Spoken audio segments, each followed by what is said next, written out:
noite a todos. Muito obrigada pela presença de vocês, principalmente dos convidados que vão fazer o lançamento das suas obras hoje à noite. Gostaria de citar o presidente da Academia Catarinense de Letras, o jornalista Moacir Pereira. E muito obrigada, Moacir, pela matéria que você lançou agora há pouco aí nas suas redes.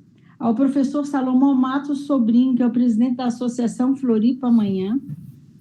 Eu coordeno o movimento Floripa Sustentável, que é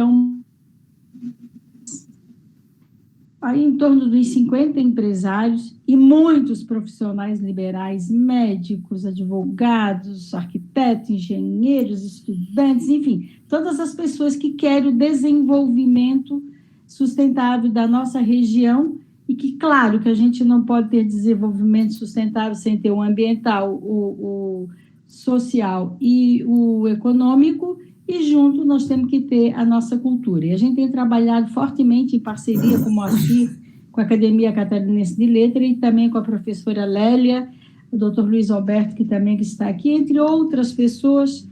A gente tem feito um trabalho bem bom, principalmente no resgate da nossa cultura mística, da nossa história e, claro, da literatura, que é produzida divinamente bem pela Academia Catarinense de Letras.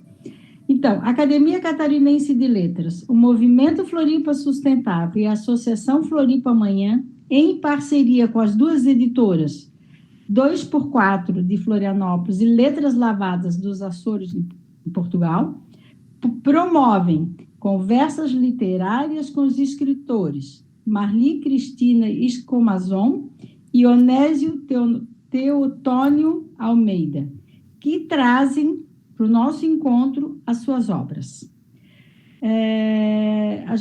Nós, do Floripa Sustentável e da Floripa Amanhã, procuramos sempre integrar setores. O nosso papel é articular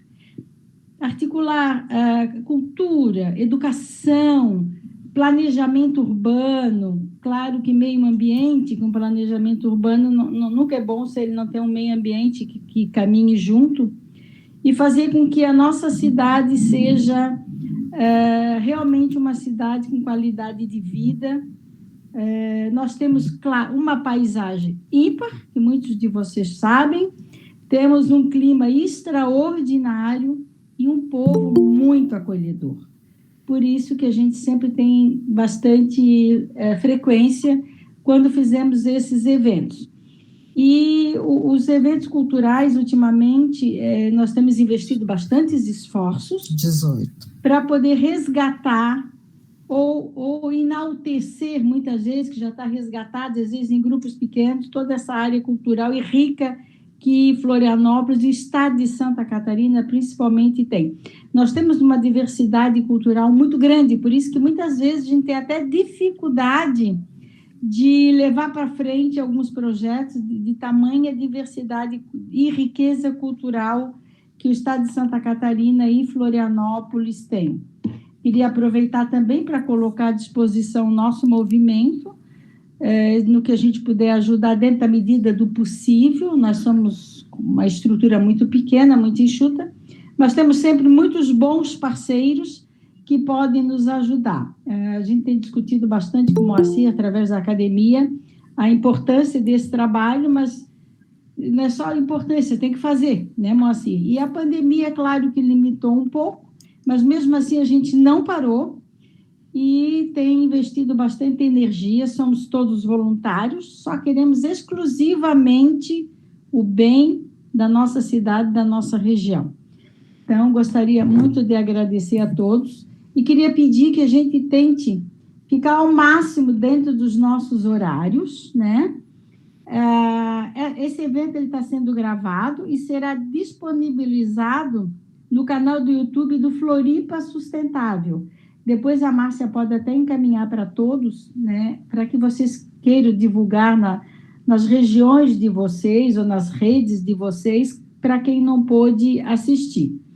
Essa já é a minha abertura, eu sou sempre muito prática, às vezes até demais, e as pessoas, no fundo, até gostam, porque a gente não tem muito tempo. A Lélia costuma dizer que eu sou muito prática. Então, para o convidado, para cada escritor convidado, nós vamos dar 15 minutos para falar da sua obra. Para a Lélia e para o professor Augusto Zeferino, nós vamos dar 5 minutos para cada um apresentar o seu convidado. E o nosso presidente da Academia Catarinense de Letras terá 5 minutos no final para fazer as suas considerações. E também daremos 2 minutos para o professor Augusto Zeferino, no final, fazer uma consideração também que foi pedido pela Lélia. A Clarissa está ali na secretaria, rígida, vive me monitorando, e eu vou tomar a liberdade, se for preciso, dizer, o seu tempo está acabando, para dar oportunidade do outro, né, convidado ter o mesmo tempo e a gente ser bem justa, certo? Então, muito bem. Mais uma vez, obrigada, e vou tomar, então, a liberdade de chamar a professora Lélia para fazer, então, a apresentação do seu convidado. Abra o microfone.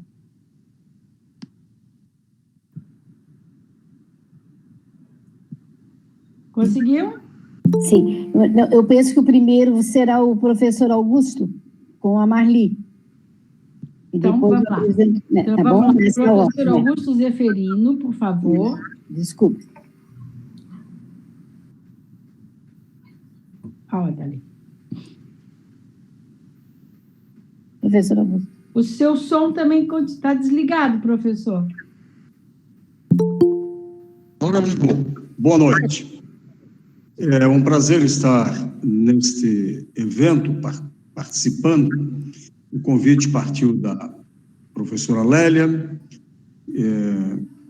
colega e amiga de muito tempo, pelo que agradeço, e dizer que o Instituto Histórico e Geográfico de Santa Catarina, instituição criada em 1896, tem o prazer de ter dentre os seus membros a jornalista e escritora Marli Cristina Escomazon.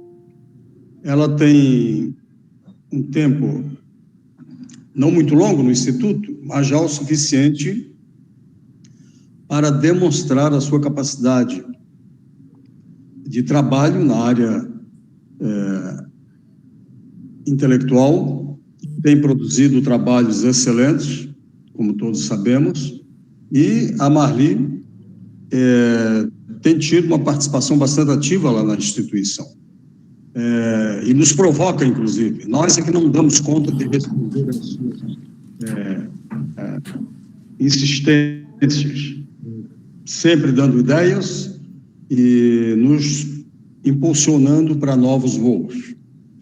Bom, a Marli Escomazon, ela chegou na instituição como membro efetivo e hoje já é membro emérito do Instituto, o que lhe dá um espaço, vamos dizer, mais privilegiado de participação. E com esta obra, Primeira Circunnavigação Brasileira e Primeira Missão do Brasil à China, em parceria com Jeff Franco, que também está sempre presente lá no Instituto, tem nos ajudado bastante, ela deixa um registro que permanecerá para sempre, não é? O Sauer, um antropólogo americano, dizia que a palavra escrita é o tesouro que os sábios deixam na face da terra. Então, a imortalidade está aí. Então, parabenizamos mais uma vez a Marli e dizer que ela tem o espaço que ela precisa lá no Instituto e que sua obra certamente engrandece o estado de Santa Catarina, a ela pessoalmente, ao Jeff, né? E que deixa a área da Marinha no Brasil é realçada no cenário nacional, porque expõe um fato espetacular de ação, né,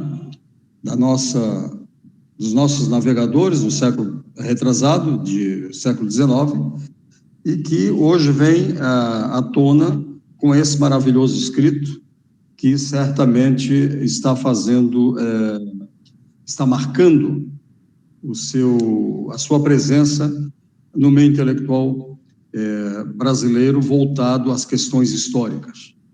E a circunnavegação, aqui relatada, com detalhes primorosos, a gente sabe, não é? Informalmente, do esforço de ambos na busca de informações, de imagens, de escritos, de mapas, né?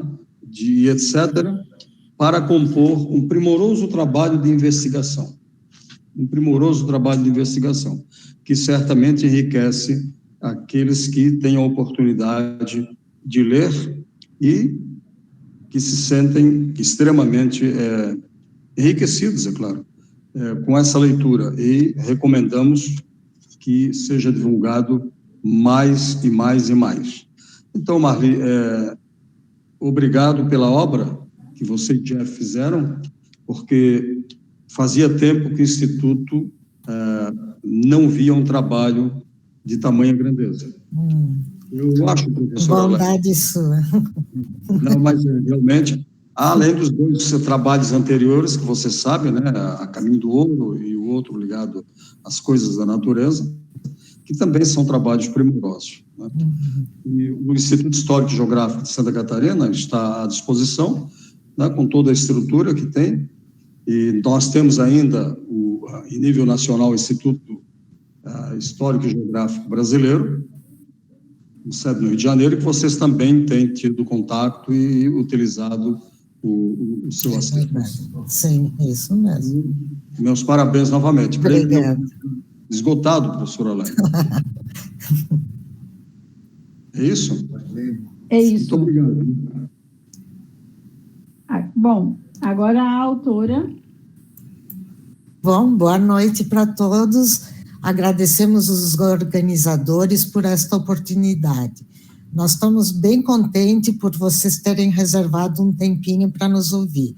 Estamos também orgulhosos em dividir esse espaço com o ilustre professor Onésimo. E eu fiz algumas anotações para não despertar, e pretendo ser bem rápido. A história desse livro é interessante. Na verdade, ele nasceu da profunda curiosidade do Jeff. O Jeff estava na Califórnia 6 anos atrás, pesquisando para outro livro, quando ele se deparou com uma nota num jornal de São Francisco de 1880. A notícia registrava passagem por lá de um navio brasileiro que estava completando sua volta ao mundo. O jornal elogiava a façanha porque era o primeiro barco latino-americano a fazer uma circunnavegação. E na nota também eles lamentavam o fato de parte da tripulação estar hospitalizada com beriberi no Hospital da Marinha dos Estados Unidos. Então, o chefe continuou a pesquisar e descobriu que a viagem, além da volta ao mundo, tinha um segundo objetivo. Ela levou a primeira missão diplomática brasileira para a China. Essa missão, olha só, ia atrás de mão de obra chinesa. É que no Brasil a escravidão estava no fim e havia uma grande carência de trabalhadores braçais para a lavoura. Sabendo disso, desses dois fatos, a gente entendeu que tinha uma boa história nas mãos. Descobrimos de saída que convencer a China a mandar trabalhadores para o Brasil seria muito difícil. Os chineses já haviam imigrado aos milhares para países como Estados Unidos, Cuba, Peru, mas eles eram muito maltratados e o Império Chinês se ressentia disso. A missão foi muito polêmica também aqui no Brasil. Ela foi muito, muito criticada. O debate nos jornais e no parlamento chegou a ser cruel e ficou conhecido como a questão chinesa. Dentre os mais famosos personagens da oposição, havia figuras como Joaquim Nabuco, José do Patrocínio. Os argumentos que eles usavam eram realmente cruéis. Chegavam ao nível de dizer que trazer chineses resultaria na mongolização do país. Mas a lavoura brasileira precisava de mão de obra.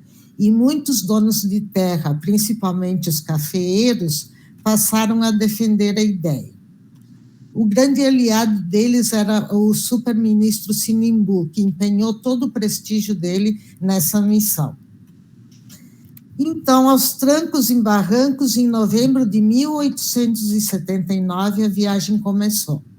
Ela era para ser feita por 3 navios da Marinha, mas por causa de toda a controvérsia, no final, apenas um navio fez a viagem. A Marinha escolheu a corveta Vital de Oliveira porque ela havia sido toda projetada e construída no Brasil. E estabeleceu também que seria uma viagem de instrução. 12 meninos pobres e analfabetos iriam aprender a ler, escrever e matérias náuticas, virando ao final da viagem candidatos a uma carreira na Marinha. Aliás, é bom ressaltar que a própria viagem de volta ao mundo também foi criticada.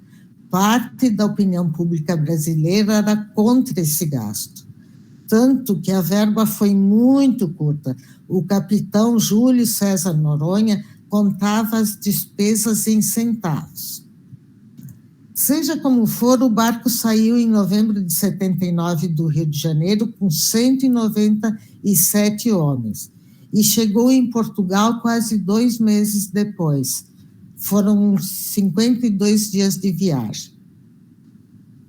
Então, eles saíram do Brasil no calor, mas eles chegaram em pleno inverno em Lisboa, e isso virou um grande problema, o primeiro grande problema. A tripulação tinha apenas uma muda de roupa. Eles estavam quase pelados e passaram muito frio. Assim, apesar do dinheiro contado, foi feita uma despesa extra e comprado blusões de lã para todo mundo. Em Lisboa, a tripulação foi muito bem recebida. Eles ficaram 19 dias lá, fizeram várias visitas e a mais comentada foi aos barcos da frota inglesa que estavam invernando no Tejo. O rei de Portugal, Dom Luís I, recebeu o capitão Noronha e convidou os oficiais brasileiros para um baile no Palácio da Ajuda. Esse foi o ponto alto da visita. Para agradecer a hospitalidade, a corveta promoveu um almoço dançante a bordo e convidou a sociedade portuguesa. A festa foi muito comentada nos jornais portugueses. Ainda para aproveitar a deixa de Portugal, os brasileiros eles tiveram outra oportunidade de encontrar com nossos irmãos. Foi meses depois, na parada em Hong Kong, quando eles participaram do tricentenário de morte de Camões. Foi uma grande festa e até a banda musical do barco participou. Dias antes, em Macau, eles já tinham visitado a gruta, onde se diz que Camões escreveu os Lusíadas. Bom, em fevereiro de 1880, o barco ancorou em Toulon, na França, para fazer alguns arranjos na cabine e receber a missão diplomática. O barco teve que quebrar o protocolo da Marinha. Eles receberam pela primeira vez mulheres a bordo. Era a esposa do embaixador Calado, as 2 filhas do casal e a governanta francesa da família. Com isso, e mais entrou também o chefe de divisão da Marinha, o barão de Jacegai, os 2 secretários da missão, mas foi convidado o embaixador espanhol na China. O barco ficou muito apertado. E tinha ainda toda a bagagem desse pessoal, como, por exemplo, um piano e 40 caixas de vinho. Além da superlotação, quando começaram a atravessar as regiões mais quentes do trajeto, a vida a bordo ficou difícil.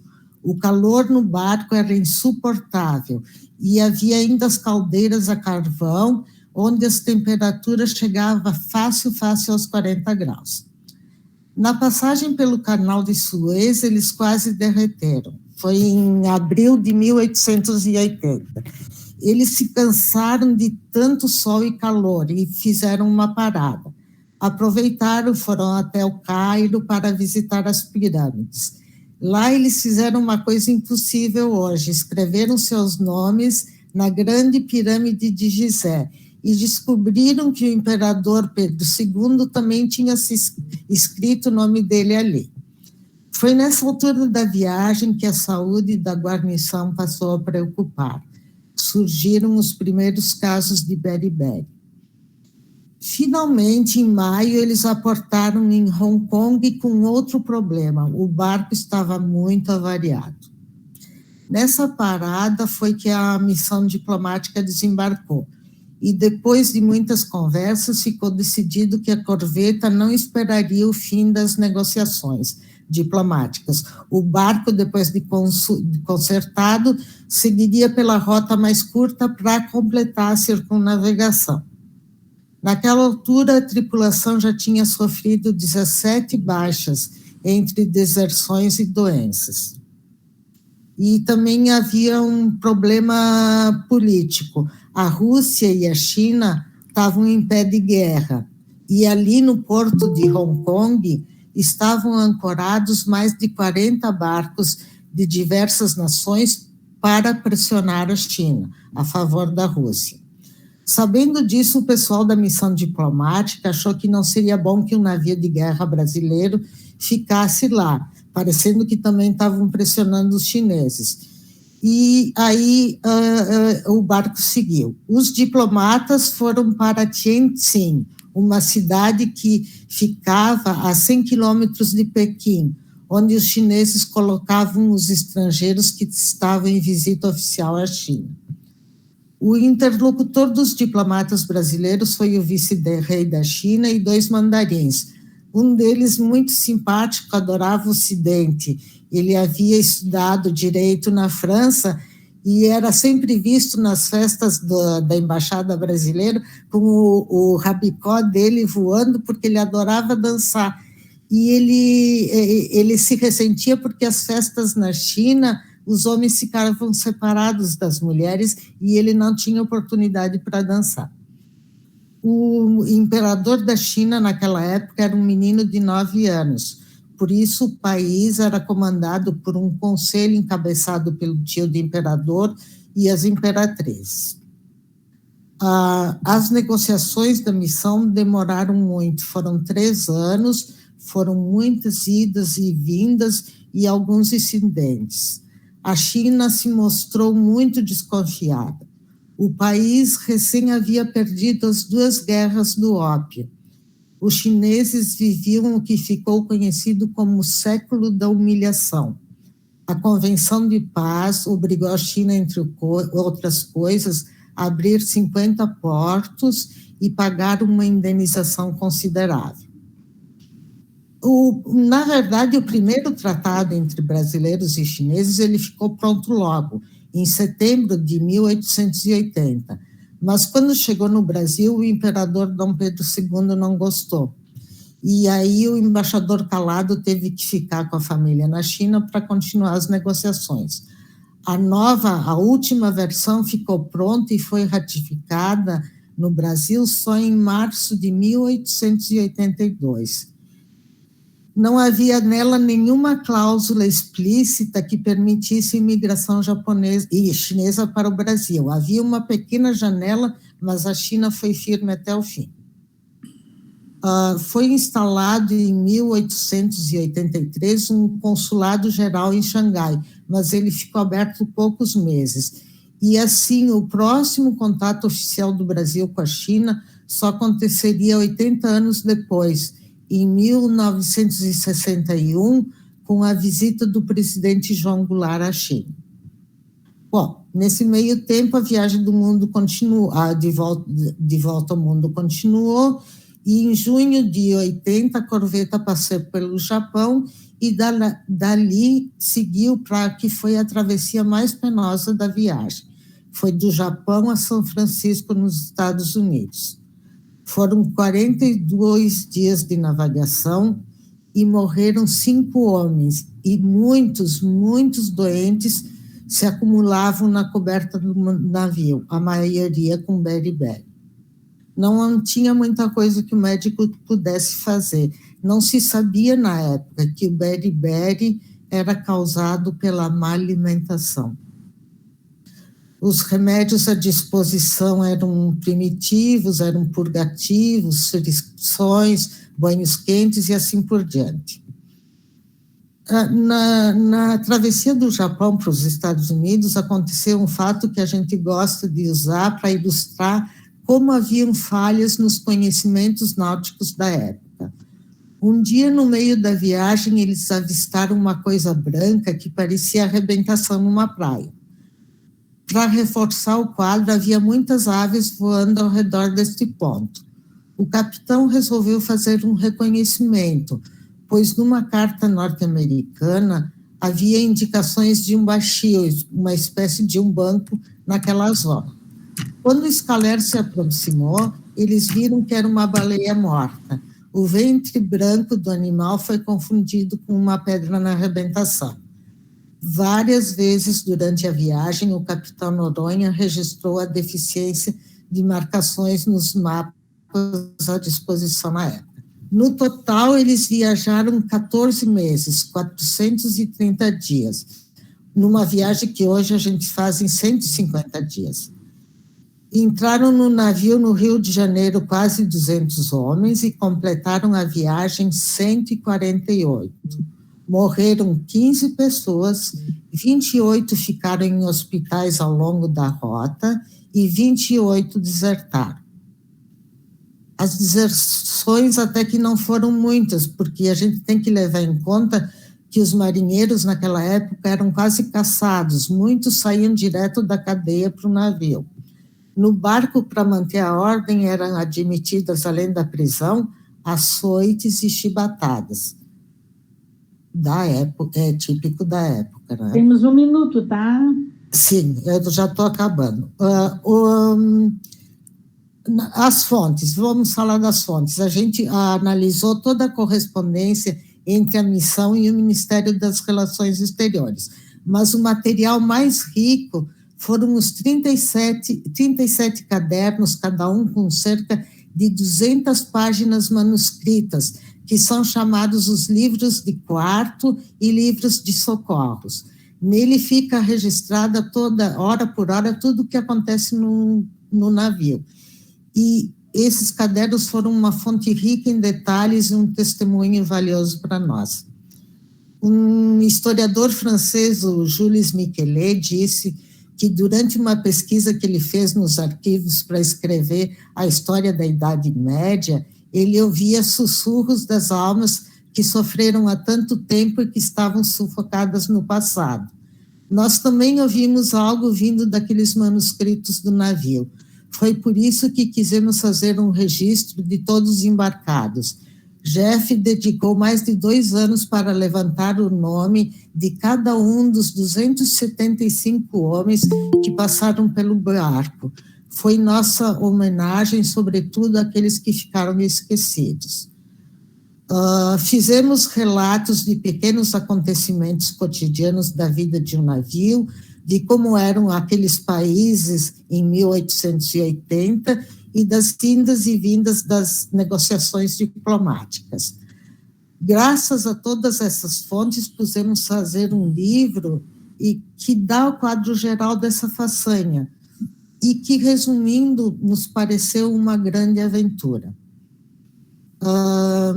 Eu estou acabando, eu só gostaria de fazer 2 agradecimentos, à Marinha do Brasil e ao Instituto Histórico Geográfico de Santa Catarina, onde encontramos respaldo para o nosso trabalho. Muito obrigada. Obrigada, professora Marli, muito bom trabalho, parabéns. Bastante saúde para dar sequência a tantas coisas boas que eu sei que você escreve. Obrigada. A professora Lélia é muito a sua fã, ela falou bastante dos seus trabalhos. Lélia, agora é a sua vez, pode apresentar.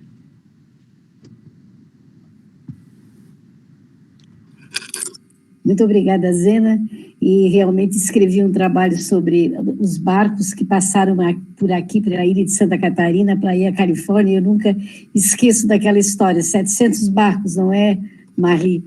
Mas hoje eu vou apresentar uma pessoa que eu admiro muito, é um grande colega, um grande amigo, mas é um grande professor, um filósofo, um pensador. É o professor Onésimo Teotônio de Almeida.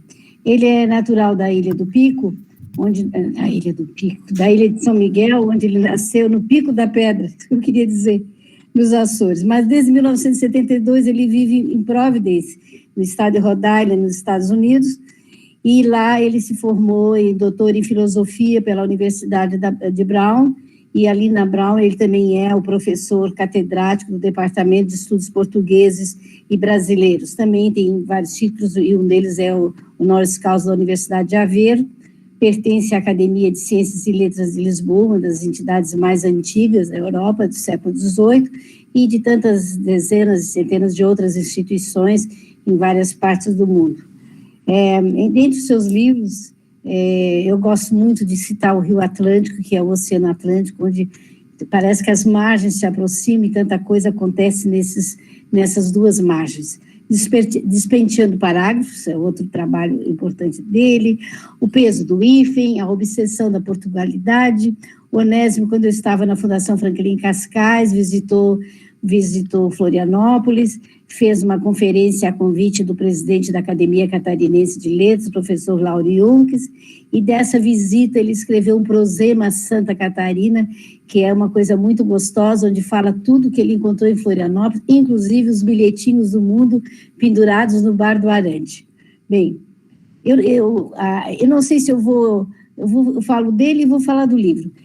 Para o professor Onésimo, para o meu colega, meu amigo, eu sempre digo que não dá para dizer adjetivos, porque ele nem gosta, nem de adjetivos, nem de confetes e serpentina, nada.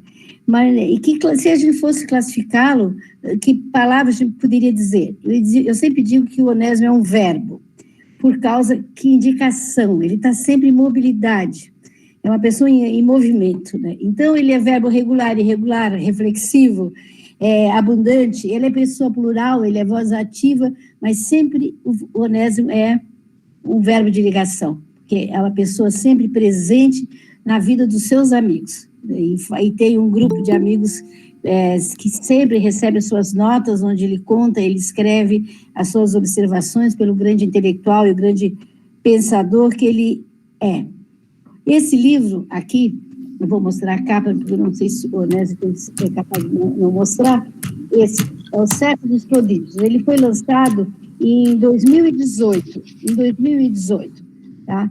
É a ciência no Portugal de expansão. E ela foi lançada pela editora Quetzal, é uma editora muito prestigiada em Portugal, e logo de saída foi recebendo um prêmio atrás do outro, recebeu o prêmio Mariano Gago, da Sociedade Portuguesa de Autores, como melhor livro de divulgação e expansão de Portugal no ano de 2018, recebeu o prêmio também da prestigiosa Fundação Calouste Bacon, recebeu o prêmio História Portuguesa da Academia Portuguesa de História, recebeu o prêmio Dom Diniz 2019 pela Fundação Casa de Mateus, e no aniversário de 500 anos da Ilha da Madeira, ele recebeu o prêmio João dos Passos em 2019. Então, isso já dá para se ter um entendimento do peso que é esse trabalho, o Século dos Prodígios. Nessa obra, o Século de Prodígios, o professor Onésimo chama atenção para o pioneirismo científico dos portugueses no século XIV e no século XVI, um século conhecido como nome de prodígios. E é um conjunto de ensaios, e cada ensaio vai mostrando esse papel desempenhado por Portugal e pelos portugueses, nesse tempo de descobertas e de invenções. Aí todo um desenvolvimento anos de ouro, anos do pensamento científico, anos das descobertas, das invenções, do trabalho científico. É tão interessante. Aqui na contracapa acho que até a autoria desse texto da Quetzal, há uma referência bem pequenininha que eu acho que vale a pena. Ele fala também que foi uma forma de corrigir a historiografia anglo-americana que não prestou a devida atenção que estava ocorrendo em Portugal naquele período do século XV e século XVI. E foi realmente, no final da Idade Média, foram surgindo em Portugal sinais de inovador interesse pela natureza e pelo conhecimento empírico dela, assim liderando uma grande fase da história a história dos conhecimentos, dos descobrimentos, das invenções. E eu vou terminar deixando uma pergunta.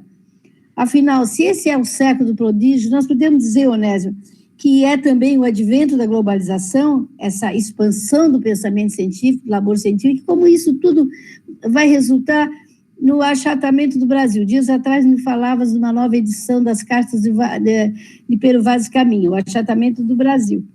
E será que esse século, aquele lá das invenções, foi o advento dessa era da globalização?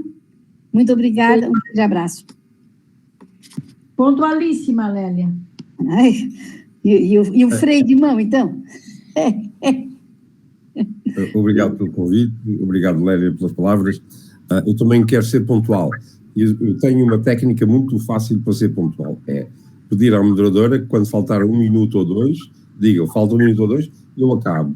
Porque o que eu faço é só uma conversa, pode acabar em qualquer altura, porque eu não tenho nada a pretensão de, em 15 minutos, dizer muita coisa. Se eu conseguir interessar alguém em algumas das coisas que eu vou dizer, já me dou por satisfeito. De modo que não tem qualquer problema acabar em qualquer momento. Tanto faz. Obrigado mais uma vez. Eu queria deixar bem claro, antes de mais, que a minha atitude não é nacionalista. Não estou aqui a dizer os portugueses fizeram, os outros não fizeram. Eu comecei a envolver nestas questões, a fazer uma crítica aos exageros portugueses sobre a sua participação nos descobrimentos e na chamada Revolução da Experiência. Mas depois, quanto mais nos Estados Unidos fui lendo o que era escrito sobre a ciência, o aparecimento da ciência moderna, a revolução científica que aconteceu com Newton e Galileu, eu achava estranho que historiadores das ciências que estão interessados em fatos, em dados, não faziam a menor ideia do que tinha acontecido nos séculos que precederam. Conseguem ver-me? Eu desapareci. Estão a ouvir-me bem? Nos séculos que precederam o que é conhecido como a emergência da ciência moderna. E, portanto, a partir de certa altura, eu comecei a dialogar com o mundo anglo-americano e dizer, ouça lá, estas coisas não apareceram de um momento para o outro. Quando Francis Bacon, na Inglaterra, publicou um livro que é o grande programa da ciência moderna, um livro chamado Novum Organum, em 1620, ele já tem atrás de si uma grande quantidade de conhecimentos, uma visão do mundo que foi criada ao longo de séculos, e para essa visão do mundo contribuiu imenso o que aconteceu em Portugal. Portanto, a minha visão só é nacionalista na medida em que a visão anglo-americana é muito nacionalista e muito presa à documentação inglesa, porque eles não leram, não fazem ideia do que é que foi escrito e do que é que se fez antes em Portugal, porque, infelizmente, uma grande quantidade desses documentos não existe em inglês. E os historiadores anglo-americanos são muito monolíngues e só escrevem sobre os documentos que conhecem. Se não está em inglês, não existe.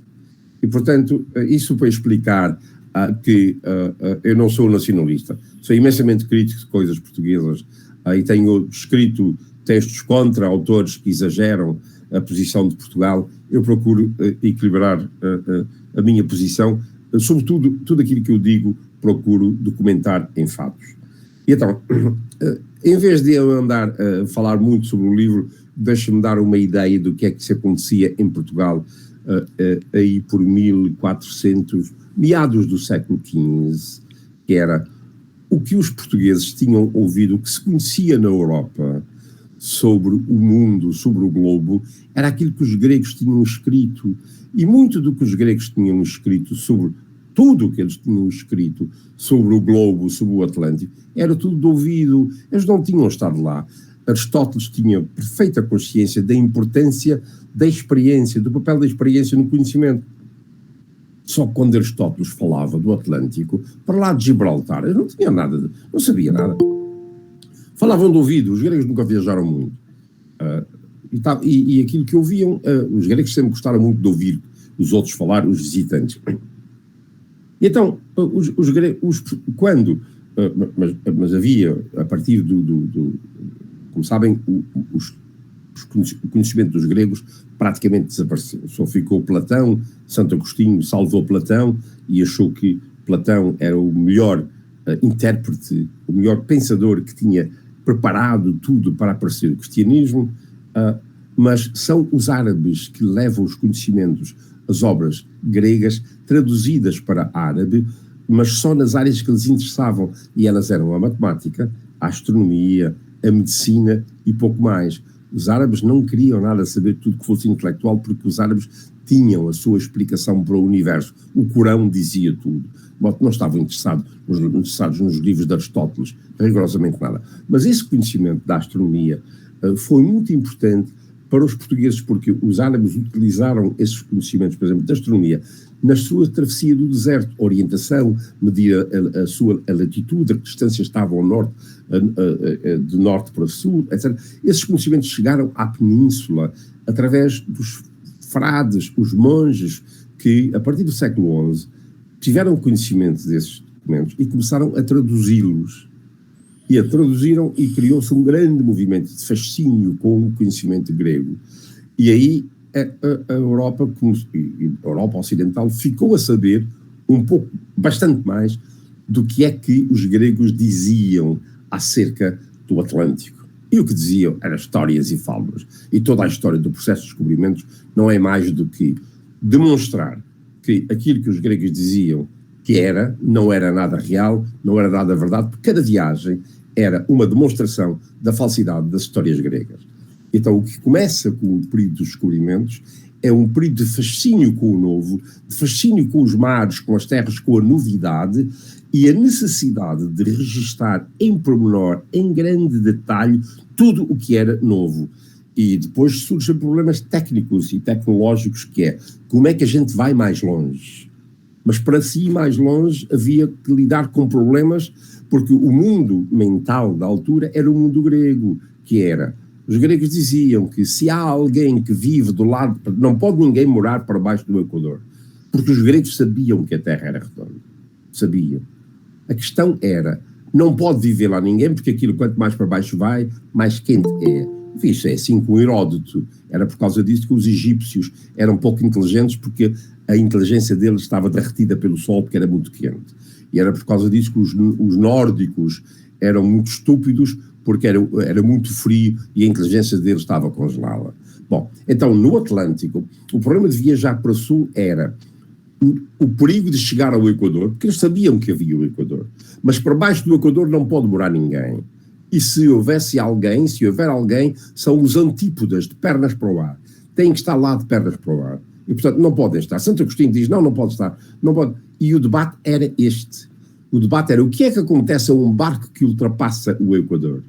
E o grande problema dos portugueses foi, aos poucos, avançar até um cabo, depois voltar para trás, detalhadamente descrever o que é que aconteceram, medir as densidades, as profundidades, as costas, tudo registado com imenso pormenor, para que essa informação servisse na viagem seguinte, para que não se cometessem erros, e depois chegar ao próximo cabo e ver o que é que estava para lá. E o problema era, e há alguma sensação, há alguma coisa a puxar os barcos, para sorver uns barcos lá para o hemisfério sul?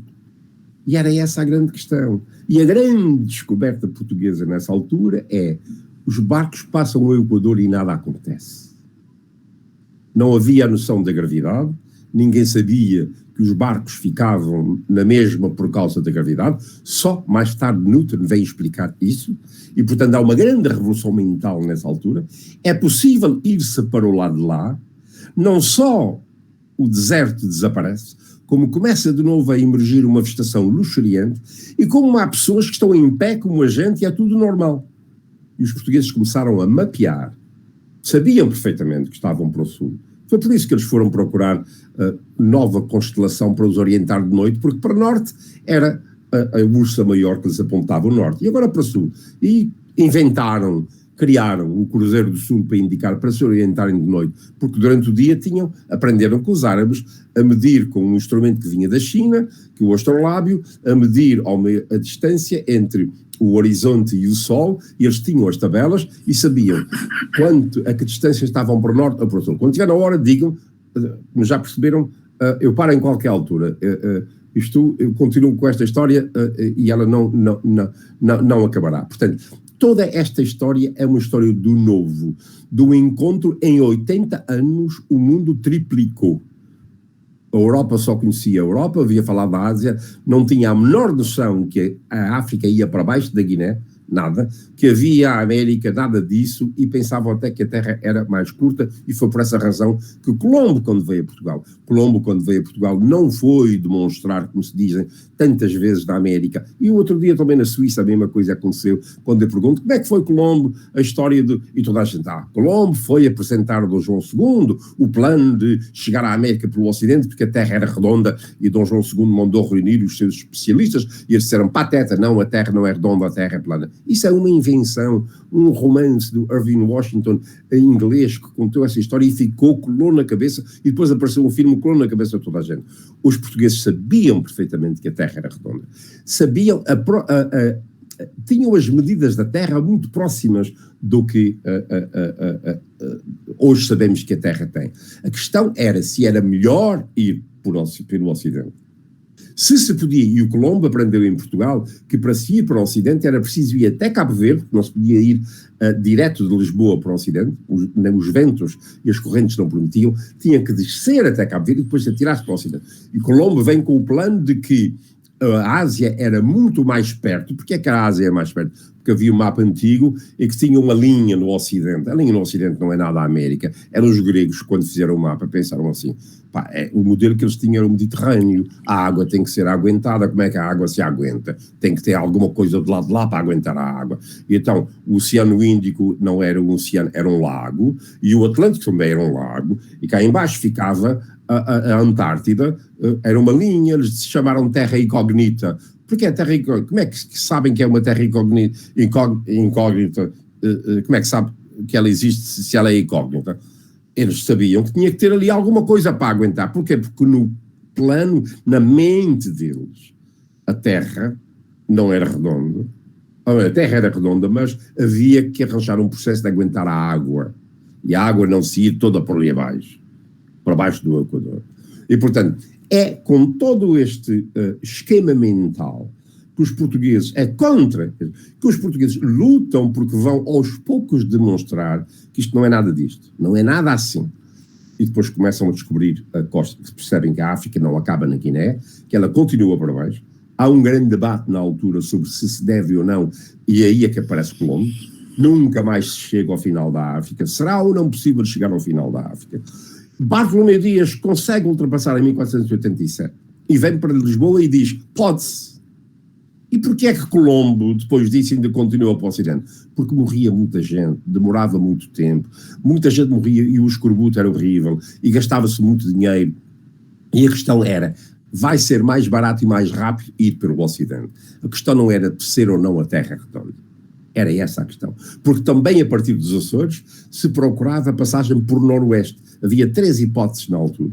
E havia barcos que saíam dos Açores, saíam em abril pensando que, como a Terra era redonda, ir pelo Noroeste e chegar a Cipango e Catay, que era China e Japão. Essas viagens não produziram nada, produziram umas histórias míticas, não vale a pena entrar por aqui, dos irmãos Couto Real, etc. Portanto, naquela altura estava-se às aranhas, às apalpadelas. Havia 3 planos, 3 teorias, e a questão era, sabendo que a Terra era redonda, qual era a melhor maneira, mais rápida, mais eficiente de chegar lá. Isto é uma grande transformação mental que acontece na Europa da altura. Isto, pronto, está na hora de acabar. Temos 3 minutos. 3 minutos. Sim. E agora, há autores que escrevem imenso sobre isso. Os livros, está tudo, muitos desses livros não estão nem traduzidos, nem sequer divulgados muito em português. Porque são livros que estão para aí escondidos, ninguém os lê. Mas está lá tudo. E, portanto, quando a gente lê o que se escreve hoje sobre a história e o aparecimento da ciência, a gente diz então, mas então, e isto que está aqui antes não serve de nada? Claro que mudou. Mudou completamente a mentalidade da Europa. E é por causa disso. A questão, quando vai para Newton, a questão não é se a Terra é redonda, nem, não é, os gregos já sabiam. A questão não é mais se pode ou não navegar para o sul, pode-se. A questão passa a ser, como é que se navega para o sul e não se cai? E a pergunta é completamente diferente e a resposta de Newton vai ser por causa da gravidade. Mas a história avança assim, não é um indivíduo que vem e revoluciona tudo. Já tinha havido uma grande quantidade de mudanças, o Ocidente já tinha uma ideia muito clara, já sabia as dimensões do globo, sabia como é que o globo era, só que ninguém sabia explicar como é que se podia viajar do lado de lá e ficar sempre com a impressão que se estava a viajar como se estivesse aqui em cima no norte, e vocês do lado sul não estão aí de pernas ao ar. Ninguém sabia explicar como. Antes, não. Ninguém acreditava que fosse possível, e vocês sabem perfeitamente que é possível, porque também podem pensar na gente ao contrário, da mesma maneira. Portanto, esta revolução mental acontece em Portugal nessa altura, e há um núcleo de gente que está constantemente a debater estas questões. E nós não temos muita consciência disso, mas está escrito nas entrelinhas do mundo, e é preciso que os indivíduos que contam a história da ciência saibam que eles não começaram do zero, eles começaram de um ponto muito alto, e foi em 80 anos, até a chegada à Índia, que tudo isso foi posto a claro, escrito, e está tudo para aí registado. Obrigada, muito obrigada. Muita coisa a gente aprende nesse momento, né? Gostaríamos de passar agora para o professor Augusto Zeferino, que tem um momentinho aqui com a gente.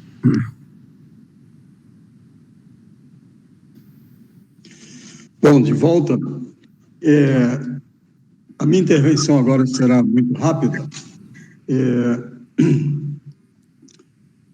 Pensamos lá no Instituto, diante das informações que tínhamos, em ter a honra de convidar o professor doutor Onésimo Teotônio Almeida para, como membro correspondente, fazer parte do Instituto Histórico e Geográfico de Santa Catarina.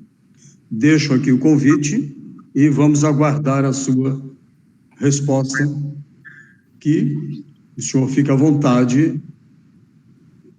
Quando será? Acha que eu vou ser mal educado e dizer que não? A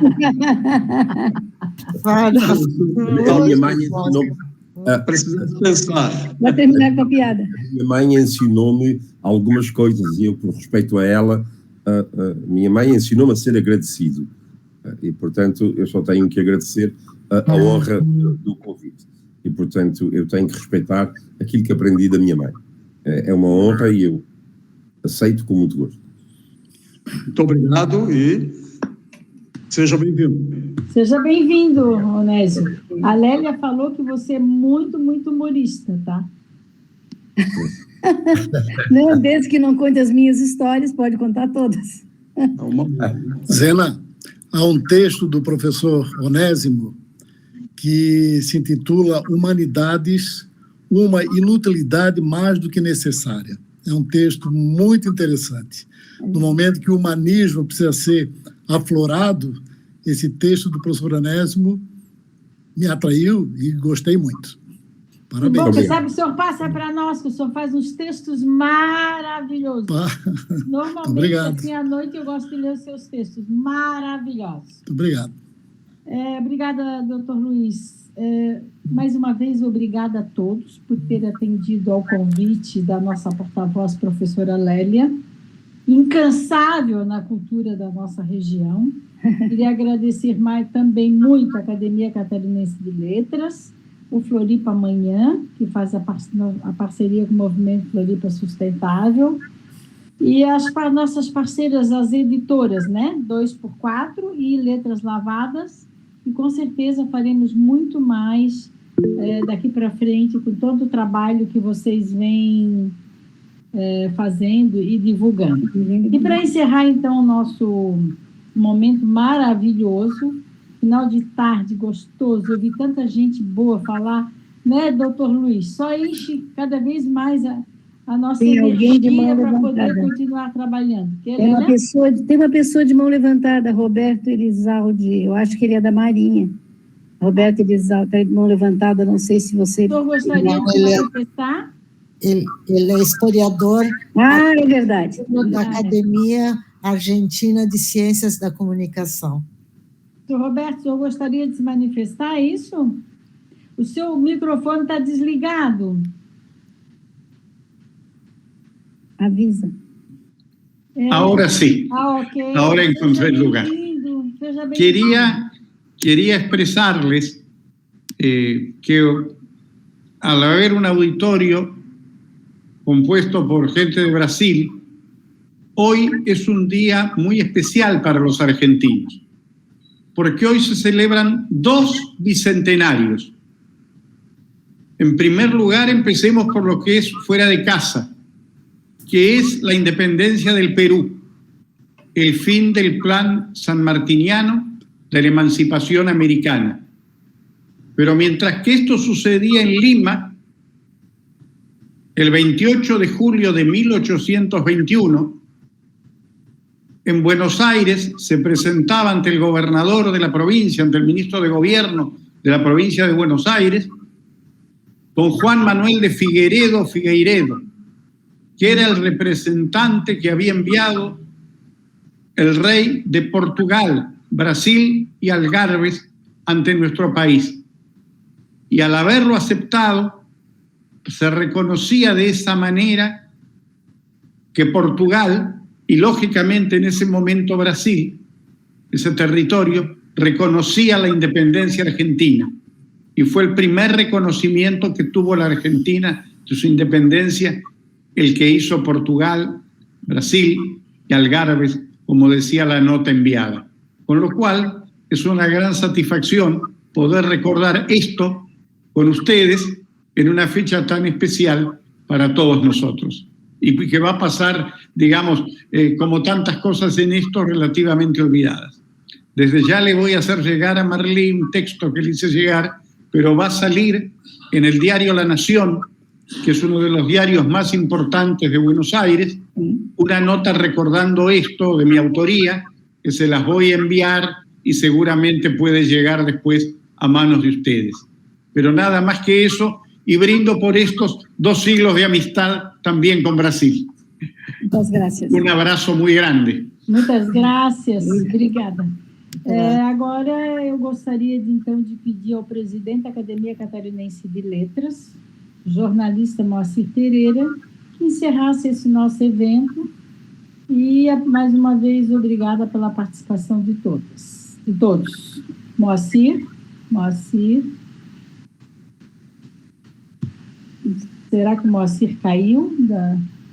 Muito boa noite a todos que estão participando deste evento. Uma saudação especial à presidente Zena Becker, que vem se notabilizando não apenas pela defesa das grandes bandeiras de Florianópolis e Santa Catarina, da comunidade, do setor produtivo, da cultura, do bem-estar do nosso povo, mas também agora com esses eventos de natureza cultural, unindo Santa Catarina, suas forças artísticas, culturais, mas também, é a segunda vez que acontece, né? Os especialistas dos Açores, os grandes nomes, né, da cultura açoriana ou portuguesa, e vejo que neste evento de hoje com a participação também de um representante argentino. Então, a pandemia trouxe males terríveis, né, sofrimento muito forte, mas ela está oferecendo uma oportunidade que, na minha visão de jornalista, de cidadão, deve até ser mais explorada, porque já a partir deste momento, com essas duas informações, a gente vai procurar saber detalhes a respeito dos dois eventos citados pelo nosso ilustre representante da Argentina. Nossos cumprimentos, então, por sua participação também. Mas eu gostaria de destacar essa iniciativa do Floripa Sustentável, dizendo que vem outras do gênero na área cultural, porque se o setor de eventos foi o mais massacrado durante esta pandemia, no Brasil, em Santa Catarina e Florianópolis, sem dúvida nenhuma, a cultura é que ficou relegada a segundo plano por todas as autoridades, por todos os governos. Lamentável e desgraçadamente. Então, nós temos que realmente multiplicar essas iniciativas para tentar resgatar alguma coisa e lembrar alguma coisa e oferecer alguma possibilidade de informação, de conhecimento, de troca de ideias, né, de debates, né, de convergências com as lideranças, com os estudiosos, com os pesquisadores, com os escritores, etc. Então, Zena, cumprimento em primeiro lugar a você por essas suas iniciativas, por várias iniciativas, por essa sua disposição de trabalho e defesa, não apenas agora, né, do setor empresarial, mas também do setor cultural aqui da capital e de Santa Catarina. E queria aproveitar para compartilhar com todos. Eu acabei de fazer um registro com muito prazer, com muita alegria, pela admiração que eu tenho pelo trabalho da Zena, no meu portal lá, na minha coluna no portal ND+, que está aí liderando, né, Comunicação Digital em Santa Catarina, sobre uma homenagem muito justa, muito legal, que foi prestada pela revista Mural, que é uma das revistas de alta qualidade jornalística aqui de Florianópolis, e que tem na capa exatamente uma matéria destacada com a bela fotografia do Marco Zero, da nossa querida Zena Becker. Vamos então, eu já recebi a revista lá na academia hoje, vamos distribuir aos colegas e vamos divulgar intensamente, né? Não apenas pelo fato da Zena ser a capa, que já seria uma motivação bastante suficiente, né? Mas que também tem uma bela reportagem do nosso saudoso Rodrigo Diaro, que foi o maior gênio da arte, da cultura, da poesia, que nós tivemos aí como integrante da academia nos últimos anos. Queria também cumprimentar a nossa secretária da academia, essa incansável, eu digo, a embaixadora, né, dos Açores de Portugal aqui em Santa Catarina, que é a nossa escritora, a professora Lélia Nunes, porque ela sempre está com essa disposição, com essa vitalidade. Isso é muito importante para poder viabilizar esses eventos. Congratular-me com o professor Onésimo Almeida, e mesmo à distância, né, traz essas luzes também para Florianópolis, através aí, desse evento virtual, e de maneira um pouco mais carinhosa, por estar aqui bem perto da gente, e pelo sucesso extraordinário que está fazendo, não apenas agora, mas agora de maneira mais extraordinária, né, com Palma de Ouro, que é exatamente esse livro extraordinário, e que acaba sendo mais enriquecido ainda por quem não leu o livro ainda, né, e que está acompanhando esse trabalho através da internet, através do YouTube, né, e que vai depois ter acessado. Eu acho que esse dado também, eu tenho chamado a atenção dos colegas da academia, não apenas pelos que estão participando neste momento, mas porque esse documento virtual, digital, fica no YouTube e é acessado, pode ser acessado amanhã, semana que vem, enfim, ao longo dos tempos, né, em todas as partes do mundo. É uma possibilidade de reprodução que enriquece o conhecimento, que divulga o trabalho. Então, congratulações aí à escritora, maravilhosa escritora Marlise Comazon. Quero que tramite também para ao coautor, né, o Jeff Franco, que, olha, o trabalho de vocês realmente é uma coisa extraordinária. Eu até estou pensando em alguma maneira de fazer um evento na academia, ou lá no meu Conexão ND, na Record News, para que você conte um pouco mais desse sacrifício. Por exemplo, como jornalista, eu quero saber, vocês tiveram que fazer algum estudo sobre mandarim para fazer alguma pesquisa, para ler alguma coisa mais diretamente em relação àquilo que estava na China? Enfim, são muitas curiosidades, né? Você deve ter um manancial de informações para transmitir, na verdade, sobretudo para novas gerações, né, que precisam conhecer um pouco mais, né, esse trabalho extraordinário que vocês realizaram aí com muita determinação, com muita competência e com muito talento. E eu queria ressaltar a importância, não apenas, já seria o suficiente, né, da dimensão, da profundidade, da investigação que foi realizada, da motivação e do esforço feito, né, para chegar a esse resultado extraordinário, que acaba sendo recebendo o grande mérito, né? Vocês têm o único diploma na história da literatura catarinense. E ao longo dos tempos, todos os tempos, esse livro recebeu o prêmio Centenário de Literatura da Academia Catarinense de Letras, merecidamente, porque a obra realmente é uma obra extraordinária. Eu queria, Zena, também todos que nos acompanham, eu queria fazer uma saudação também especial ao meu estimado presidente do Instituto de História e Geografia, o professor Augusto Zeferino, também sempre presente nesse evento, sempre apoiando, né? Realiza um trabalho também notável lá à frente do nosso instituto, apesar de toda essa confusão, esse problema da pandemia. Mas gostaria de, para encerrar, destacar a importância deste evento, porque ele está tratando do livro, né? E se não fosse o livro escrito, o livro físico, na verdade, eu imagino que esse evento não estaria sendo realizado, suponho que não. Então, a importância do livro, né? Apesar dessa loucura do mundo digital, que cada vez se multiplica mais ferramentas, a gente não sabe nem como vai trabalhar, né? Viver com tantas ferramentas, tantas informações que estão aqui nesse aparelhinho e também no computador e tal, mas vejam bem, por mais que existam as mais diferentes ferramentas, os mais diferentes recursos, né? Meios de comunicação do digital, o livro ainda é e continuará sendo, na minha opinião, de grande relevância, de grande importância, como, inclusive, provocador de eventos como esse que nós estamos acompanhando aqui neste momento. E aí, já percebemos também que o Instituto Histórico deu uma grande contribuição às pesquisas realizadas pelos dois autores nessa maravilhosa obra. E eu encerraria mesmo dizendo que, apesar da pandemia, porque a gente tem dificuldade de locomoção e tal, né? Mas eu estou, a pedido do grande escritor, meu querido amigo da academia, o escritor premiadíssimo, Dionísio da Silva, que mais entende no Brasil sobre a origem das palavras, né? É um escritor extraordinário. E, inclusive, integrante da Academia Portuguesa de Letras, né? De literatura. Então, o Dionísio da Silva insistiu tanto comigo para escrever alguma coisa sobre a Anita Garibaldi. E depois de muita conversa pela editora Almedina de São Paulo, do Rio. E aí eu acabei aceitando o desafio, estou fazendo um trabalho sobre o renascimento de Anita Garibaldi a partir de uma experiência profissional que eu tive, cobrindo 2 missões catarinenses que tentaram buscar os restos mortais de Anita Garibaldi no final da década de 90. Claro, eu estava empolgado com a ideia e tal, gostaria que a Anita tivesse para cá, mas chegando lá, já cheguei, olha aqui, esquece porque os italianos não vão permitir que os restos mortais venham para Santa Catarina. Mas não é esse o foco. É que, por acompanhar essa missão, o que resultou, entre muitas coisas, essas 2 missões?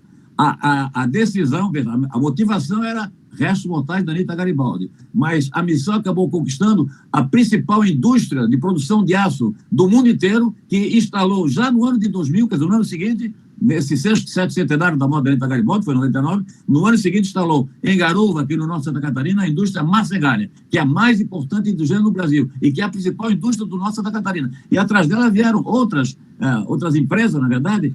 Então, quer dizer, a Anita Garibaldi, como disse meu colega Salomão Rivas, está promovendo, depois de 200 anos, né, nesse caso 150, está promovendo verdadeiros milagres. Eu digo, está renascendo, está cada vez mais, está revivendo nas artes, na cultura, na literatura, no cinema, na música e também na área cultural. E aí, para poder incrementar um pouco mais essa pesquisa que eu estou fazendo, pesquisa muito superficial, vai ser mais um depoimento meu, né, do que eu soube da Anita Garibaldi nos últimos anos e tal, viu, Zena? Mas o importante é o seguinte, eu fiz uma pesquisa muito, muito superficial no Instituto Histórico e Geográfico de Santa Catarina.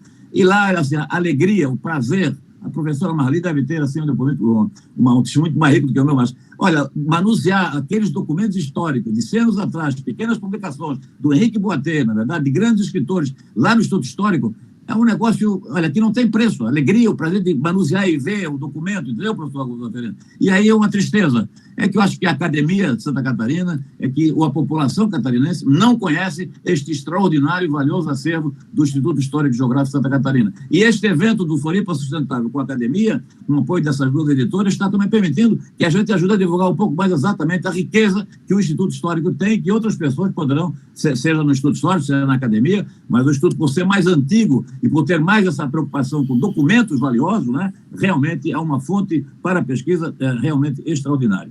Então, eu queria desejar aí muito sucesso para todos, agradecer a presença de todos que prestigiaram este evento e colocar mais uma vez a Academia Catarinense de Letras à disposição, não apenas do Floripa Sustentável. Essa parceria, Zé, vai dar muito samba, se permite a expressão, né? Porque já está sendo assim uma parceria de resultados extraordinariamente positivos. Ainda hoje, para encerrar mesmo agora, desculpe, já me alonguei demais, eu estava almoçando com a minha esposa e recebi uma ligação do meu querido amigo, grande empresário, Hélio Beis, que, sabendo que eu sou da Academia, sabendo que a agenda do Floripa Sustentável, sabendo que haveria essa reunião de hoje, manifestou assim uma empolgação total de encerrar um ciclo das livrarias instaladas no Floripa, no Beira-Mar Shopping, de não darem apoio aos escritores de Santa Catarina. Então, ele já está com a determinação de, hoje só na banca do Renato, como está aí o doutor Luiz Alberto Silveira, que tem uma obra maravilhosa, né, da pandemia, está vendendo lá, mas na livraria de Florianópolis é uma coisa triste. Então,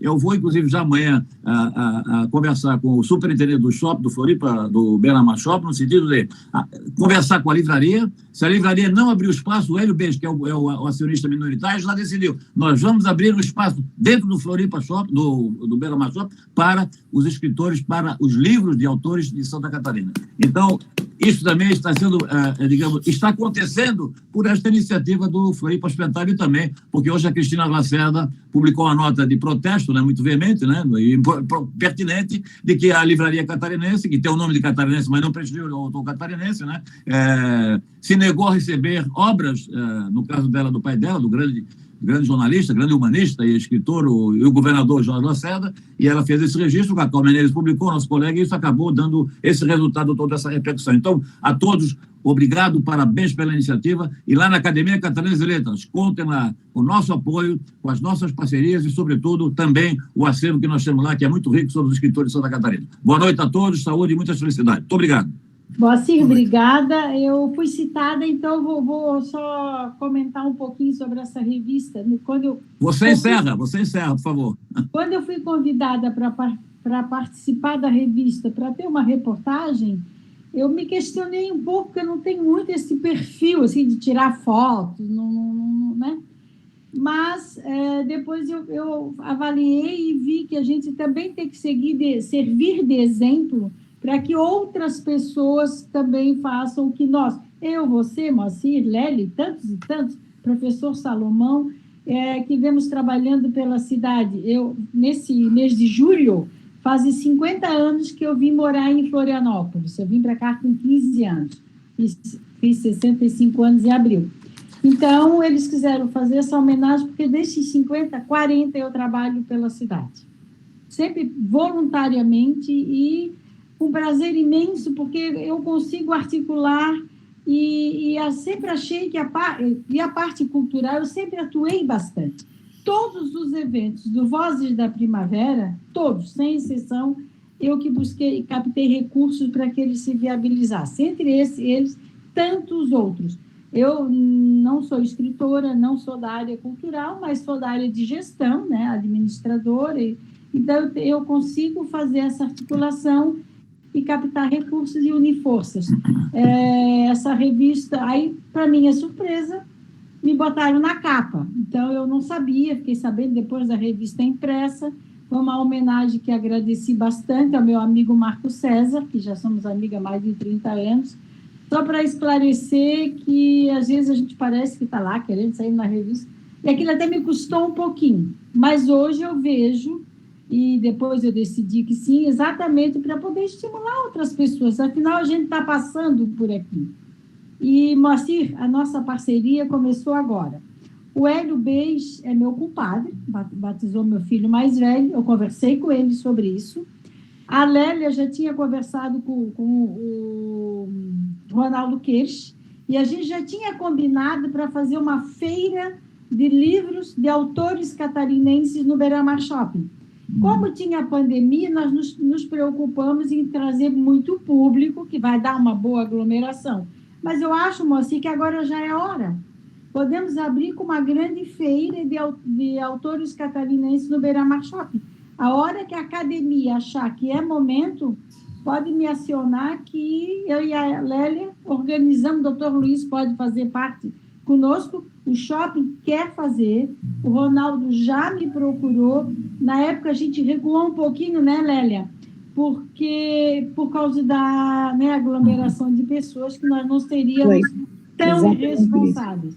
Mas agora acho que já dá, tá? Gente, mais uma vez, obrigada. É tão bom estar junto, assim, discutindo essas coisas. Ah, é? Não é? É uma delícia. Ó, eu me policiei em 5 minutos assim, ó. É uma delícia. Muito obrigada por esse momento maravilhoso. Queria agradecer, me permite, mais uma vez, agradecer o Onésimo, né, que dirigiu 40 quilômetros para chegar na sua casa e estar aqui conosco nesse momento. Então, esse desprendimento dele, que tem uma agenda tão cheia e prontamente aceitou o convite da Academia Catarinense de Letras e do Floripa Sustentável. Fico muito feliz com isso.